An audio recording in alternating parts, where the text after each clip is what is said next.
Episode 3, take 1, and 3, 2, 1, Rocky.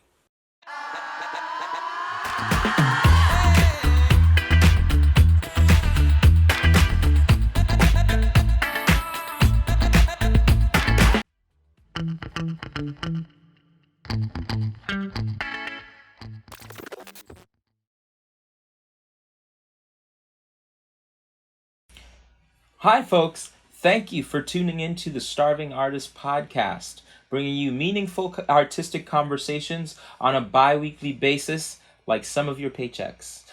This is our third episode, and we're so happy that you have continued listening to us, and we hope that you continue to listen to us forever.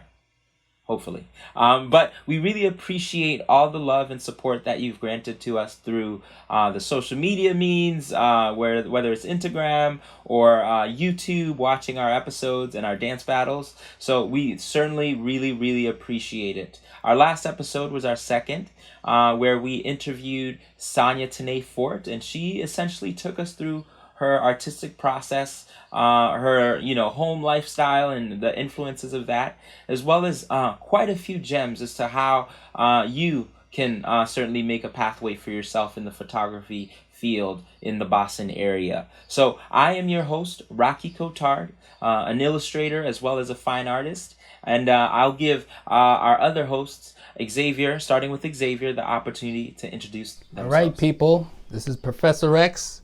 Glad you're on board with us, listening to us here on episode 3. I'm so glad, I'm so happy that we have so many people listening and watching and following us.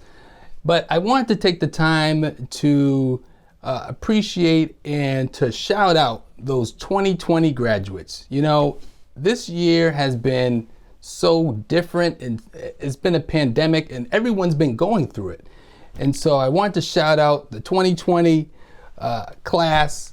They're so unique. They're never going to forget this for the rest of their lives. And so I wanted to just take that time and shout out you guys. But we want to hear from Katrina. Let us know who you are.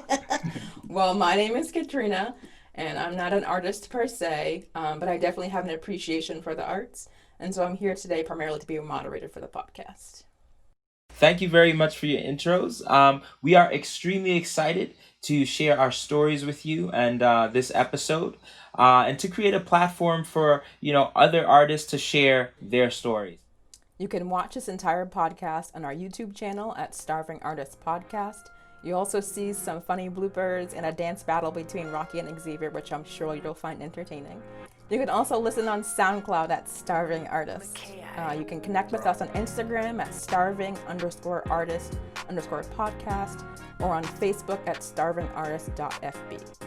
And you can now support us on Patreon. So head over to our Patreon page at Imagine Action Studios for exclusives like extended interviews and behind the scenes with artists and discounts on merchandise soon to come and much more content exclusively for our Patreon members. So as Rocky and Xavier mentioned, a big thank you to all of our subscribers and followers. We definitely appreciate all the positive feedback we've received so far. Some of you have sent us text messages saying how much you appreciate our episodes, but be sure to like and subscribe on the actual online platforms as well. And if this is your first time listening, welcome, and make sure to hit those subscribe buttons. Woo! Welcome. All right, thank you for staying with us. Thank you, Katrina, for letting them know where to follow us. Do follow us, please.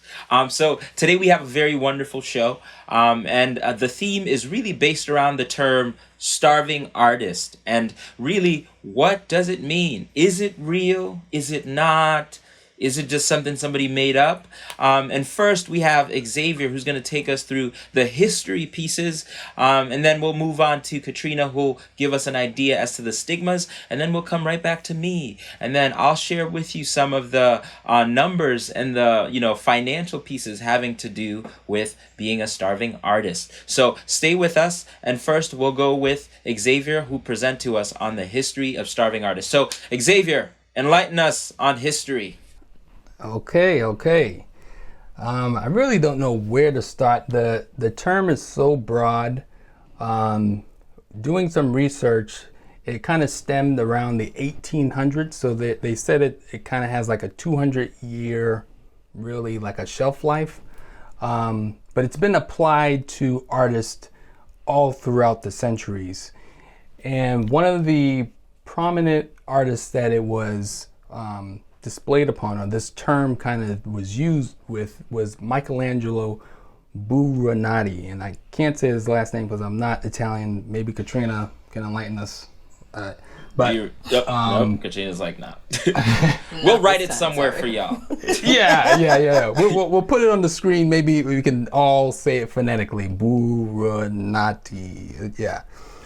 So I was doing some reading, doing some research, and he really he adopted this mentality that he was struggling, that he was trying to make ends meet, that he was trying to, rub two nickels to make a dollar. Like he was really, he promoted this ideal that he was struggling.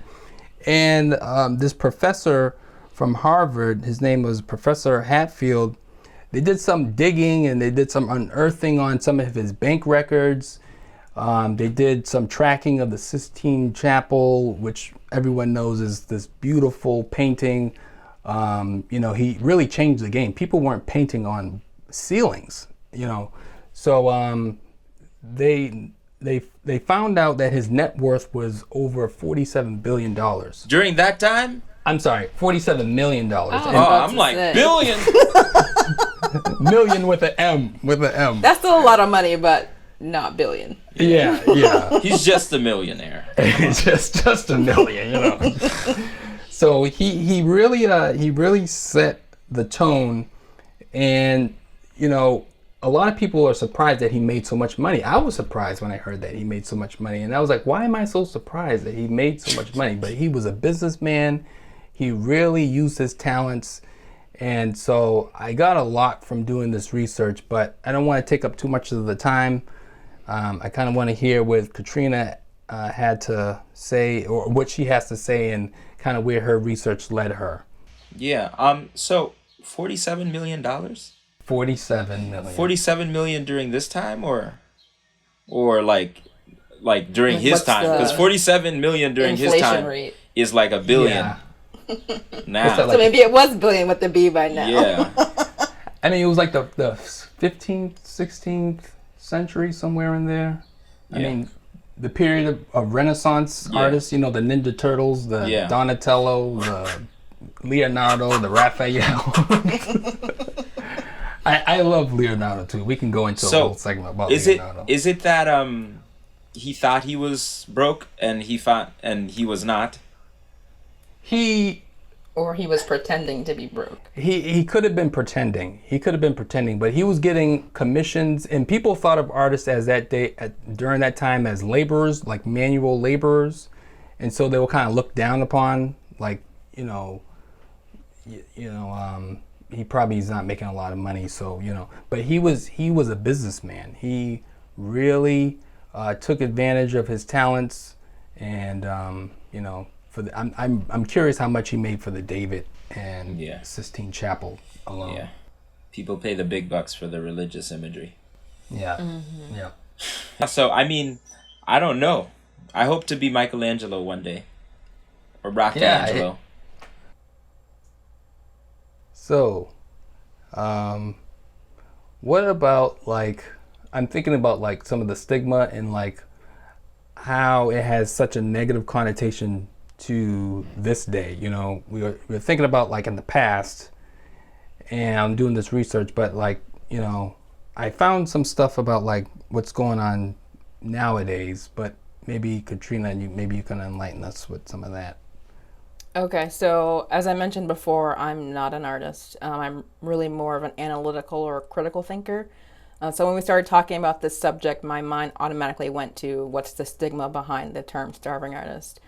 And so it seems that many people feel that pursuing a career as an artist is not viewed as sustainable. Like you're almost expected to pursue a traditional 9-to-5 career simultaneously to be able to support yourself. And this can kind of create an internal battle between making money now and investing time and energy into what you really want to do. And so there are many artists who have amazing talent, but they don't really know how to properly monetize themselves. And then also thinking about this coronavirus pandemic that we're currently dealing with, there may be some 2020 graduates who are reconsidering, their career choices based on the current economy. It might be hard to go to your parents and be like, hey, I want to go to study art if your parent's not really interested in art to begin with. Like they may want to push you towards something that's a little more secure, because who knows, what's going to happen with the economy 5-10 years from now based on what's happening now. So that was kind of what I got from the term. Wow. Yeah. Well, Katrina, some of those hurt. Yeah. Some of those hurt.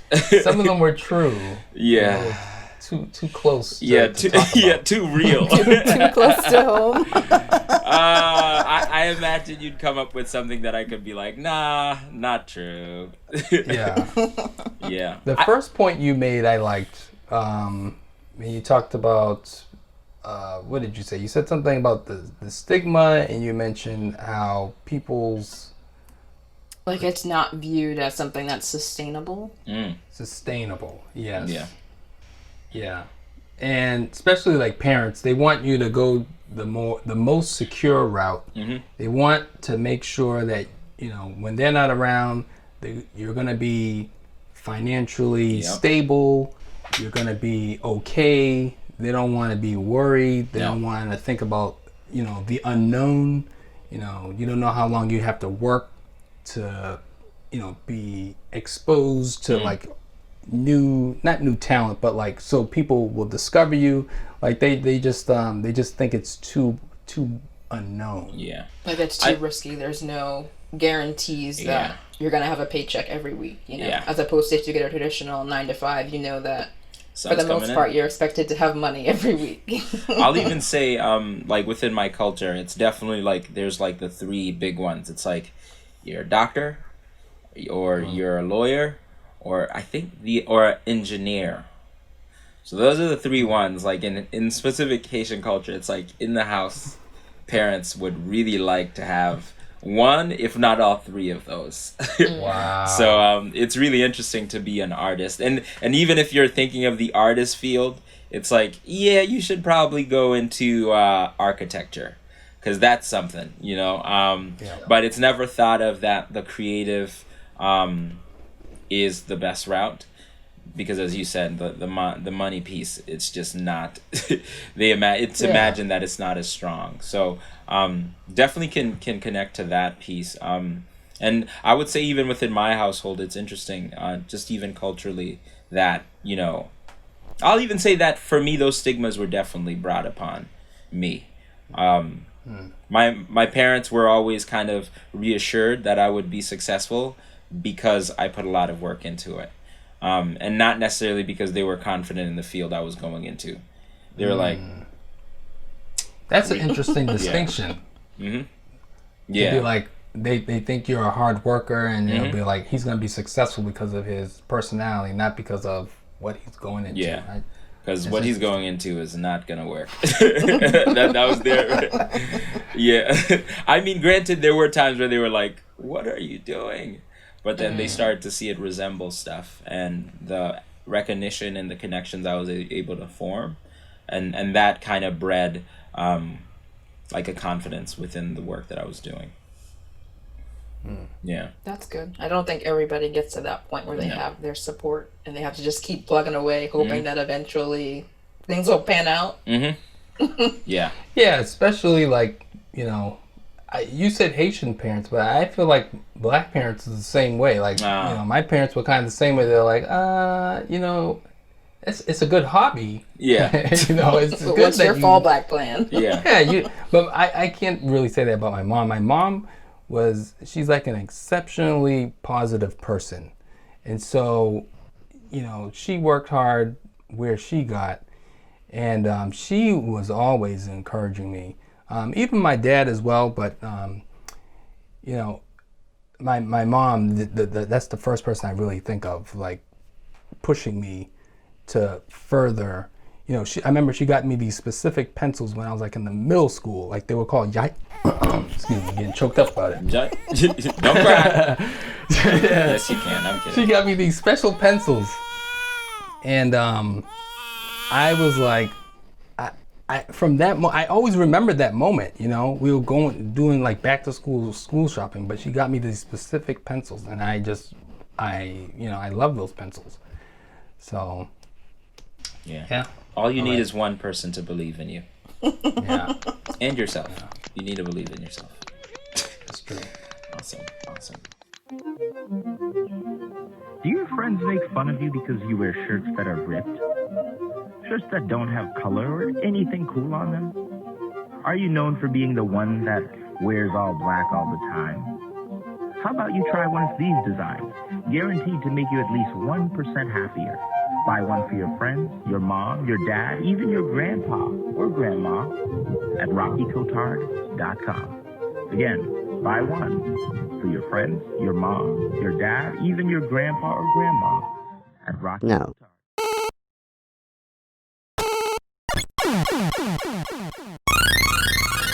What's going on, gamers? Remember those vintage games? Well, now you have the memory of Mega Man. Take a look at the collection made by me, Xavier, with Imagine Action Studios.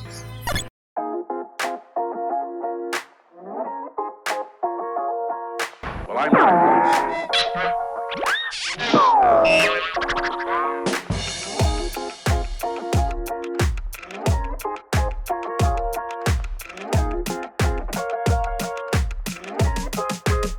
Oh, I didn't see you there.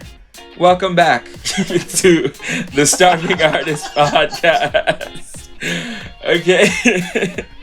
So next, we actually have a brief segment with Katrina, where she will be facilitating a very fun game that me and Xavier will be competing through.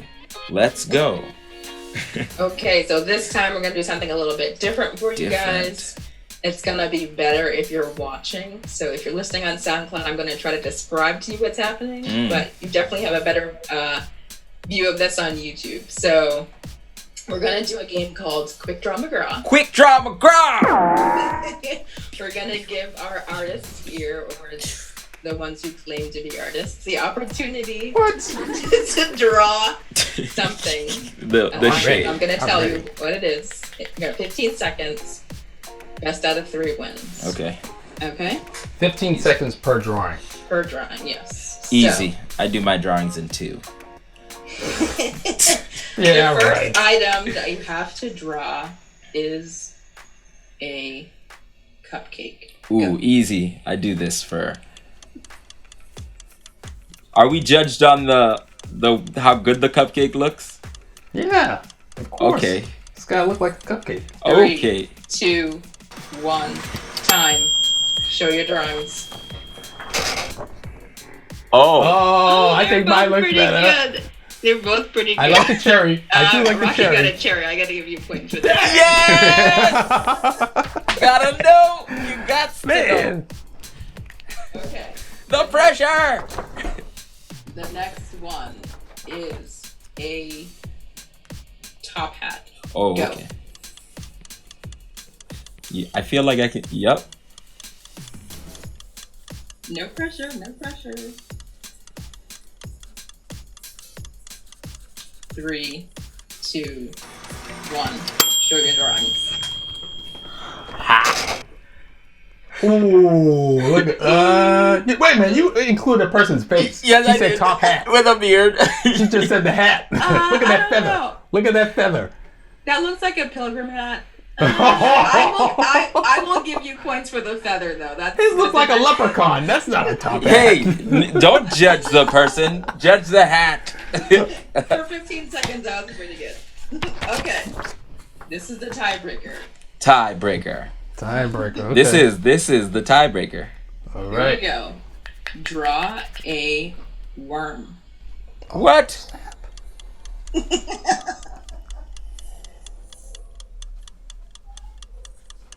Okay, people.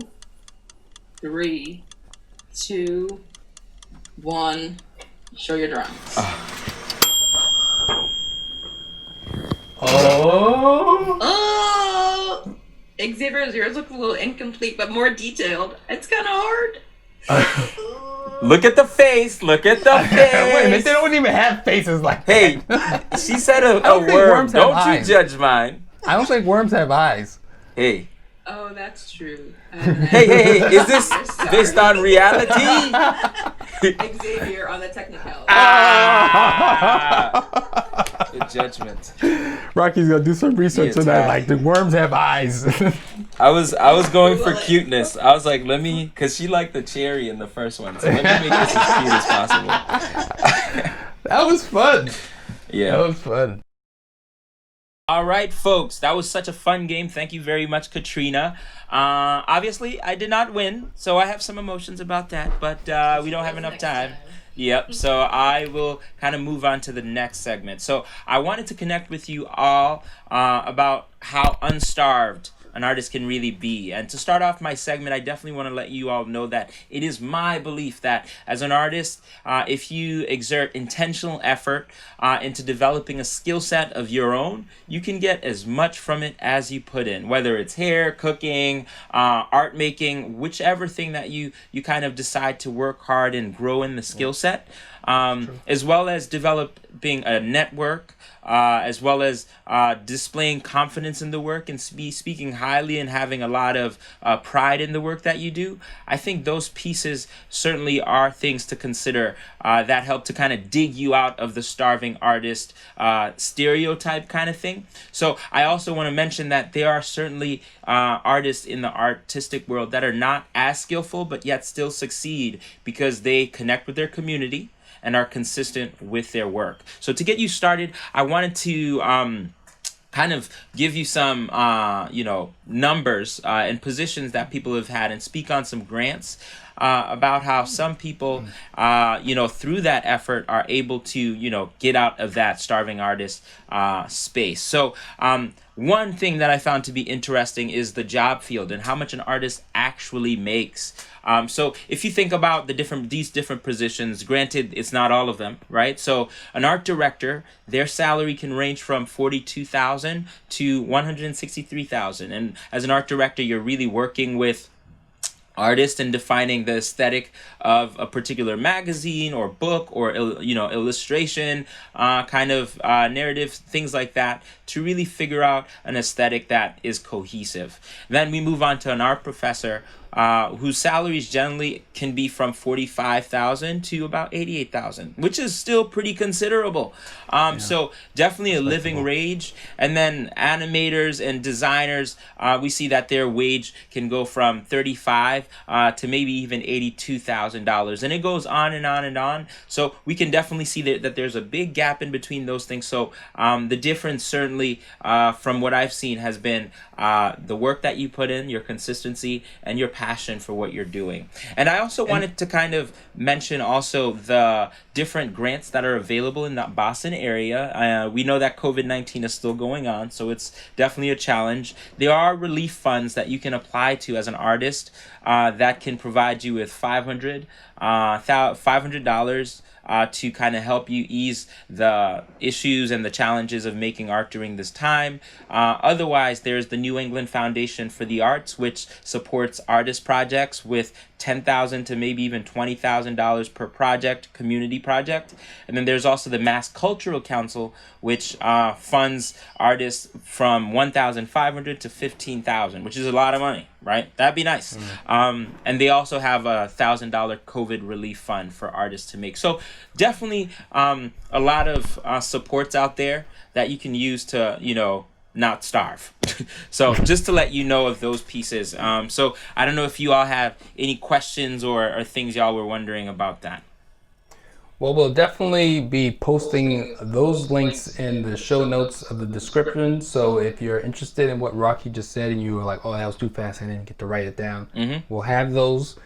Maybe we can even put them on the screen, but we'll put them in the show notes in the description so you can get to those links. Yeah. Before we do go on, though, I do want to read these very interesting pieces. I asked on Instagram, hey, folks, what's a starving artist?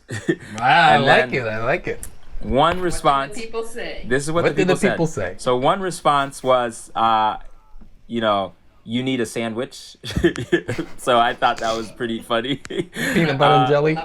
Yeah. I feel like that is my constant state. I always need a sandwich. You need a sandwich. Another one was artists who work for free. And the first one was from Joshua Logan. The second one is from Free Flow 2020. That one said artists who work for free. So I thought, yes, that will make you start really fast. That nails it. From an account by Nora Snackaroons, they mentioned deprivation of self-expression, which I thought was pretty deep. That is wow. deep. You can starve, in the sense of, monetarily, but you can starve creatively as well. And then the last one, like 2 snaps. yeah, legit. one hand, other hand. And then the next one said, from portrait artist Michael, getting requests from broke people until your work gets noticed. Which I thought there's a truth in that, People who can't afford your work. Yeah, you do stuff for them. So you just kind of provide deals, Well, that's like what I was saying earlier, not knowing how to monetize yourself. So Yeah. that would definitely leave you to be starving. Honestly. Yes. And then the last one from Dari Paquette, fine art, underscore under each word, pre-fame artist too broke to buy food or pay bills. Wow. Yeah, this left me unhappy. All the things I like need. the pre-fame though, so Yeah. like there's potential Yeah, to do something, but right now you ain't got it. You ain't got it. You ain't got it. You ain't got it. Yeah. So those were my kind of findings from that perspective of the starving artist. So yeah. I like how you dug that up. That was really good, especially those numbers. Now, back to when you were talking about, I was thinking about this because I work with some art directors. Mm-hmm. That was United States, or where were you based? This was United States. Like per capita. This was United States. So the website was bestcollegesonline.org, and I kind of just looked up highest paying art jobs and things like that, just to really understand, where are we at. Of course, there's always a job that pays less. But we're looking at the jobs that pay best. That rhymed. Bars. Well, that's a good point. I when I was at this publishing company, I worked with two. I mentioned this to you already. I worked with 2 art directors, and I was like, maybe I can be an art director in the future. But there's a lot of work. They have to know how to be designers, illustrators. They have to know software. They have to understand cameras. They have to understand fine art. Like, they have to understand everything, and it's just like, it's a lot. Yeah, it's a lot. Yeah, I think certainly for that field, there's a lot of communication skills that go into it. I think about how a lot of artists will kind of be like the cocooned artist. They'll create in their own space and then they'll pop out for air, And so I think being a creative director certainly means that you have to have that connection with people and that outspokenness and being able to communicate verbally. Very, very efficiently, because like so many different artists have so many different kind of ways of being creative about understanding things. You know what I mean? And so I think for that role, there is the piece of being, the artist who is, very creative, but also very good at communication as well. That's a important distinction. I'm glad you mentioned that, because if you can't communicate, how are you going to describe your work? How are you going to describe your process, where you're going? Like, people can't just assume that, you just have all this talent, but you're not able to, be articulate about it. Yeah, especially even in the fine arts world, a lot of folks will want to kind of, or even like, I always encourage artists to have some sort of writing ability, because like for those grants, they will ask for you to explain what you want to do in words. Good point. Yeah. So do not draw this. Make sure you're writing. Yeah, make sure you're writing it in a consistent and understandable fashion. And so that's always like that is a very, very, very worthwhile skill. And even if a person decides to go to school for the arts, I always say like maybe like get into some creative writing or just writing classes and really take those seriously, so that workshops.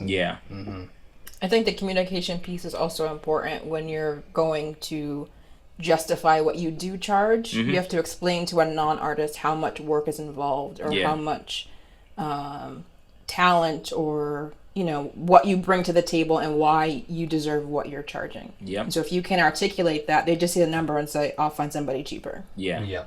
Yeah, because I think there's always that person that says, I can find somebody Oh, cheaper. yeah. Yeah. Yep. I'm like, yeah, you can, but you won't get it in the time you want. Yeah. And you know what? Or it won't be the same quality, you know. Yeah. You kind of struck a nerve with me because now, you know, those people, I don't even give them the time of the day when they're Yeah. like, oh, you know, you're doing it for that, I can get it cheap. I'm like, you know what? Then find that other Go cheaper ahead. person, you know? I mean, unless I'm starving, in which case. Nope, not anymore. I'm like, I'm I starving, cut them off. so- I cut them off. Not dealing with The them. starve is real. No, but I do agree. I do agree in terms of that, because like especially with I think that's where I really kind of mention like the confidence in your work is really good, because knowing you know, the work you put in, Katrina, that you mentioned, it's very helpful. I will even say just recently, you know, when people have asked me to like purchase some of the stuff I've done, it's been very reassuring to be like, hey, this is a limited edition, so this is why it's this, and this is the concept. I was really diving into this and this and that, and it really gives me the reassurance that, you know, my work is strong, and then also it gives them the knowledge that they can also speak to it when they have it as well. Good point. Yeah. Good point. That, you know, that kind of brings me to this point I was thinking of. I was reading this book called Real Artists Don't Starve. Yeah. And this author kind of brought up a few points. If Yeah. you don't mind, I can just mention a few of them. I do not mind. I want to Okay. hear. Yeah, I know this is your segment. I just Yep. want to mention just just three of them. Yep. Maybe four. Okay. Go right on. Two or ahead. three is Go probably on. good Go on. Okay, so We'll give you so this Four. the book is called Real Artists Don't Starve. He did a fabulous job of outlining, you know what they should do, and he mentions this principle. He says the principles every thriving artist lives by, and it's these rules that they live by. He says, 1, the starving artist believes you must be born an artist. The thriving artist knows you become one. So difference in the mentality there. So one is like you're born, and then you don't necessarily feel like you have to do a lot of work, and the thriving is Yes. let me get my work done. Yeah. You said it very eloquently. pretty You gotta good. get to work. 2, the starving artist strives to be original. The thriving artist steals from his influences. And I thought that was good too, Yeah, that because there is good. you don't want to always be reinventing the wheel. Yes. You know, That takes time. Yeah, that takes time. I find it funny because my phone, I have about 10,000 images. And then I store like everything I see online that I respond to, I will store, because I always have an idea as to what to do. And I work in the admissions field at an art school, Leslie University. And so it's interesting. That plug in. Yep, gotta say. So a lot of the time students will come in with wonderful portfolios, and the ones that really stand out, I'm going to say, that one I'm saving so that I can really think about it and try to figure out which ways I can use it for myself as well. So I And steal. Art ideas. Yeah. That, hey, it's. I heard someone call it R&D, rip and duplicate. Yeah. I was like, that's Yeah. interesting. There's also a book called Steal Like an Artist. Oh yes, Yeah, that's yes, a good book. I've heard of that. Yep. That I one haven't got also. to read it. That one, it's pretty good. It's an illustrated book that mentions those, like how to steal, essentially. Not how to steal and not get caught. Yes, Legitimately You know what? stealing. Yeah. that it's reminded okay. me of one of my favorite quotes from Pablo Picasso. Mhm. I'll get real close to the mic. His quote was, let's see if I get this right: "Bad artists copy, great artists steal." Mm. And I said that was from Picasso. Yeah. So Wow. It's your license to steal. Wow. yeah, Yep. and do it in a creative way. Don't just Yeah. rip exactly. Yeah. You know. Because even in the scientific realm, it's like you're taking ideas that are old and building off of them. And so Exactly. that totally makes sense. And the creative world is the same thing, because like I try to think how many it's not necessarily about creating new conversations, but creating new perspectives into older conversations. Look at you. Sound like a art Another curator. 2 snaps. Let me get a book. Rocky book 2020. So the last one here was the starving artist believes he has enough talent. The thriving artist apprentices under a master. So those are some. There's a lot more, but I'm not going to get into them for the sake of time. But wow, I like that one a lot too. Because I always kind of I think I'm in the space. I'm not saying that I'm a thriving artist, but I'm not doing too bad. Both there, I'm not doing too bad for myself. You're on your way. I'm on my way. Sorry, contra twang. Moving on up. Contra twang.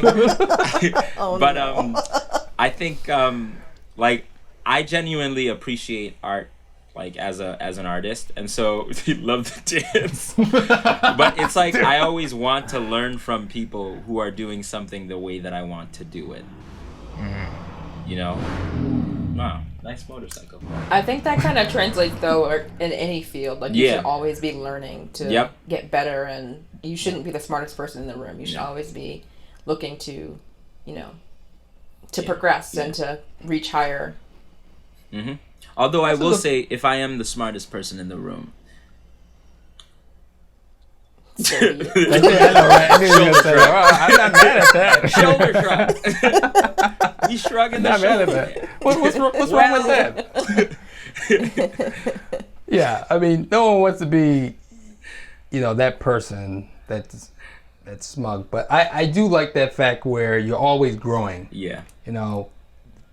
That's what I really believe. Just always growing. Just always trying to get better. Those artists who are out there who are starving, try to find communities where you're going to be positively encouraged. Platforms like this one where you can share your thoughts, your tips, your ideas, and there's a reciprocal, there's a relationship, there's communication. Sometimes we're so introverted, we stay to ourselves. But it's really time to step out of those shadows and to really come together, especially during this time where we're all shut in and we're forced to do things that we've never done before. So, let's stick together, friends. Let's build this community. Build this community with me, with Rocky, and with Katrina. Awesome. Well, this has certainly been a great conversation amongst all of us. I hope that all of you can kind of take in some of the things that we mentioned, whether it's the history or the stigma, which might have been a little painful for the artist, and then also figuring out, the different ways that you can kind of dig yourself out of that starving artist mode, right? And we certainly appreciated Katrina and Xavier, and hopefully y'all appreciated mine as well. I think y'all did. So this has been such a fun experience for us all. We love to kind of discuss things that we imagine will be helpful to you guys. Hopefully you had a fun time listening or watching. Please, if you have not done so already, follow us on Instagram. Share our page with your friends, your grandmother, your grandpa. Subscribe. Yes. Patreon as well, right? Patreon? Yes. Yep. Patreon. Yeah. So Instagram. Absolutely. So for today, we had a great conversation in regards to those things. And next week, we will come back with an interview of a graphic designer in the Boston area. And we hope that you will tune in for that episode as well. But stay tuned for our next episode, and have a very wonderful rest of your day, and continue to tune in forever.